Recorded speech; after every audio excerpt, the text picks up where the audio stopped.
சாய் அப்பா உறவுகள் அனைவருக்கும் வணக்கம். சாய் அப்பா மேல நம்பிக்கை வைத்து அவரை நினைத்து கொண்டு இருக்கும் உங்கள் அனைவரின் வேண்டுதலையும் சாய் அப்பா நிறைவேற்றுவார். நல்லதையே நினைப்போம், நல்லதே நடக்கும் என்றும் சாய் அப்பாவின் அருள் உங்களுக்கு இருக்கும். நம் மனதிற்கு இதமான சாய் அப்பாவின் இன்றைய அருள்மொழியை கேட்போமா? அன்பு குழந்தையே, பலமுறை நான் சொல்லி இருக்கிறேன், நீ எவ்வளவு பெரிய அதிர்ஷ்டசாலி என்று. இதை கேட்கும் நொடியே உனக்கு ராஜயோகம் ஆரம்பித்துவிடும். உனக்கு ராஜயோகம் ஆரம்பிப்பதால் இனிமேல் நீ சீரும் சிறப்புமாக சந்தோஷமாகவும் மகிழ்ச்சியாகவும் வாழப் போகிறாய். உன் குடும்பமும் உன் சுற்றத்தாரும் உன்னுடன் சந்தோஷமாக இருப்பார்கள். நீ விரும்பும் பணமும் செல்வமும் உன்னை தேடி வரும். இனிமேல் பணத்தை பற்றி நீ கவலைப்படாதே. அது உனக்கு தேவையான நேரத்தில் தேவையான முறையில் வந்து சேரும். இதை முழுமையாக கேட்டு அப்பாவின் ஆசிர்வாதத்தை பெறு. சந்தோஷமாக மகிழ்ச்சியாக உன் வாழ்க்கையை வாழ். அதிர்ஷ்டத்தில் திளைக்க போகும் நீ இன்னும் எதற்காக கலங்குகிறாய்? என் கை உன் கையை பற்றி கொண்டுதான் இருக்கிறது. அதனால் எதற்கும் கலங்காதே. நீ ஆசைப்பட்ட வாழ்க்கையை தருவது என் பொறுப்பு. நீ என் முன்னே கண்ணை மூடி வேண்டிவிட்டு உனது விழிகள் திறந்து பார்க்கும் போது உனக்கு முன் நான் அமர்ந்து இருப்பதை ஆனந்தமாக மகிழ்ச்சியாக காண்பாய். அதனால் இனியும் கலங்காதே. உனக்கு சற்று தாமதமாக கிடைப்பது போல் உனக்கு தோன்றினாலும் அது தவறில்லை. ஏனென்றால் உனக்கு கிடைப்பது இதுவரை யாருக்கும் கிடைக்காத ஒரு அரிய வகை பொக்கிஷம். வைரத்தை எடுக்க நீண்ட தூரம் நிலத்தை தோண்டிதான் ஆகஸ்ட் வேண்டும். அதுபோலத்தான் இனிமேல் நீ வாழப்போகும் சிறப்பான வாழ்க்கைக்காக இத்தனை நாள் நீ கஷ்டப்பட்டாய். உனக்காக அவதரித்தவன் நான் ஒருவன் மட்டும் அவதரிக்கவில்லை என்றால் அனைத்தும் ஸ்தம்பித்து போயிருக்கும். காலத்தின் கட்டாயம், விதிக்கப்பட்ட விதி, எங்கோ யாருக்கோ பிறந்து யாரிடமோ வளர்ந்து பிரிந்து உங்களுக்காக அவதரித்தவன் நான். உனது பாரங்கள் அனைத்தும் நான் சுமக்கவில்லை என்றால் உனது நிலை என்ன யோசித்து பார். நீ படும் வேதனையில் இருந்து உன்னை விடுவிக்கவே நான் அவதரித்தேன். சந்தோஷமாக மகிழ்ச்சியாக வாழ யாரிடமும் வாக்குவாதம் செய்யாமல் இருக்க பழகிக்கொள். கோபத்தை தவிர்த்து விடு. நீ மற்றவர்கள் மீது கோபப்படுவதால் உன் உடல் நலம் கிடைக்கிறது. அவர்களை நினைத்து நினைத்து உன் மனமும் வேதனைப்படுகிறது. கோபப்படுவதால் உனக்கு என்ன கிடைக்கிறது? எதுவுமே கிடையாது. அப்புறம் ஏன் மீண்டும் மீண்டும் கோபப்படுகிறாய்? கோபம் தலைக்கு ஏறிவிட்டால் அடக்குவது கடினம். நிதானமும் பொறுமையுமே ஒரு மனிதனை வெற்றியின் பாதையில் கொண்டு செல்லும். நீ திறமைசாலி, புத்திசாலி. ஆயினும் உன் முன்கோபத்தால் நீ பல நல்ல வாய்ப்புகளை இழந்து விடுகிறாய். இனிமேலும் தேவைப்படாமல் கோபப்படாதே. கோபப்பட வேண்டிய இடத்தில் கோபப்படு. மற்ற இடத்தில் அமைதியாக இரு. நிதானமாக முடிவெடுத்து செயல்படு. என் அனுமதியின்றி எதுவும் நடக்காது. உனக்கு தீமை செய்ய எவரையும் நெருங்க விடமாட்டேன். இனிமேல் எதை செய்தாலும் என்னிடம் அதை சொல்லிவிட்டு செய். எனது அனுமதியின்றி நீ செய்து கொண்டு இருக்கும் பணி எதுவாக இருப்பினும் அதிலிருந்து நீயாக விலக நினைக்காதே. தேவை இல்லாமல் உன்னை நீ குழப்பிக் கொள்ளாதே. யாரோ எதையோ சொல்கிறார்கள் என்று நீயாக எந்த ஒரு முடிவும் எடுத்து விடாதே. அது சரியா தவறா, அதை செய்தால் உன் வாழ்க்கை என்னவிதமான மாற்றங்கள் ஏற்படும் என்பதை ஆராய்ந்து எந்த ஒரு முடிவும் எடு. அதையும் என்னை கேட்காமல் எந்த முடிவும் அவசரமாக எடுக்க வேண்டாம். உன் வாழ்வில் நடக்கும் அனைத்தும் நான் அறிவேன்.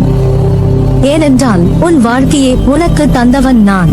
உனக்கு எது நல்லது எது கெட்டது என்று எனக்கு நன்றாகவே தெரியும்.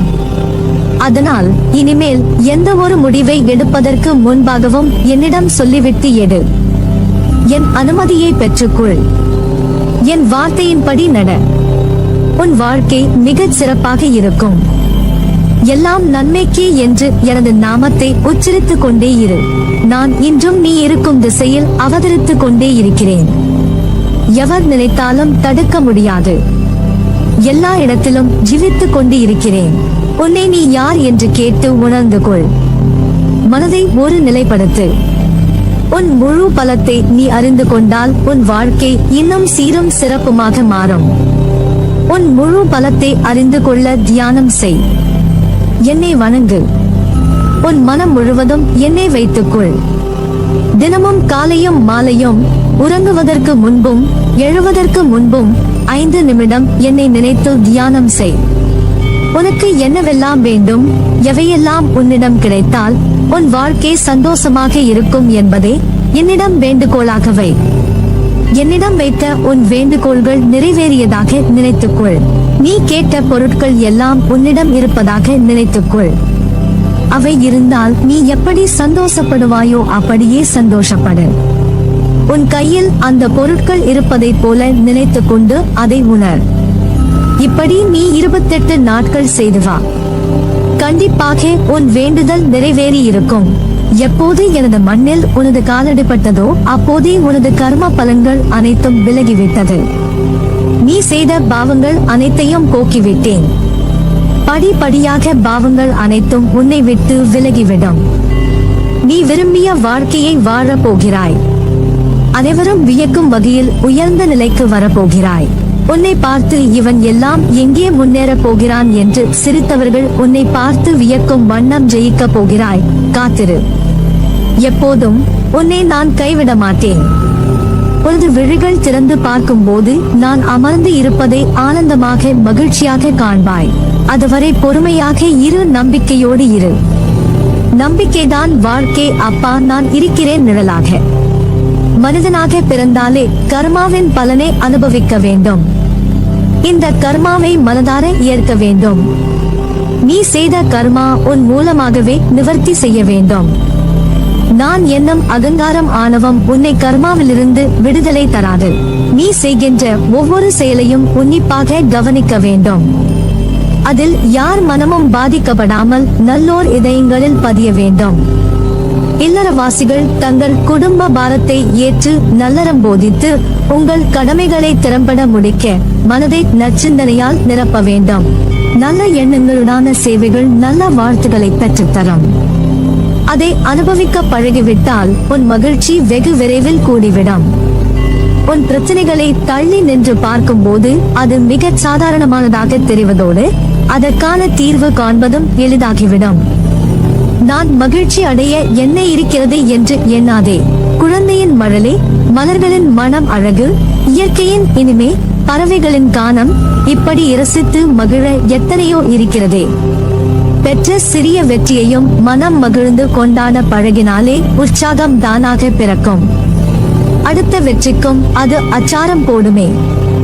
ஒவ்வொரு சிறிய வெற்றியும் ஒரு ஆசிர்வாதம். எனவே கவலை கொள்ளாதே. நம்பிக்கையோடு செயல்படு. நீ எடுக்கும் எல்லா முயற்சிகளிலும் உனக்கு வெற்றி நிச்சயம். உங்களையும் உங்களின் வாழ்க்கையையும் என்னிடம் ஒப்படைத்து விடுங்கள். உங்கள் வாழ்க்கை பயணத்தில் ஏற்படுகிற எல்லா கவலைகளையும் நான் எடுத்துக் கொள்கிறேன். உங்கள் பயணத்தை நான் இலகுவாக்கி தருகிறேன். எதற்கும் அஞ்சாதே. உன்னோடும் உன் குடும்பத்தோடும் என்றும் உன் சாயப்பாயிருக்கிறேன். உன் வாழ்வில் இனி நீ நன்றாக இருப்பாய்.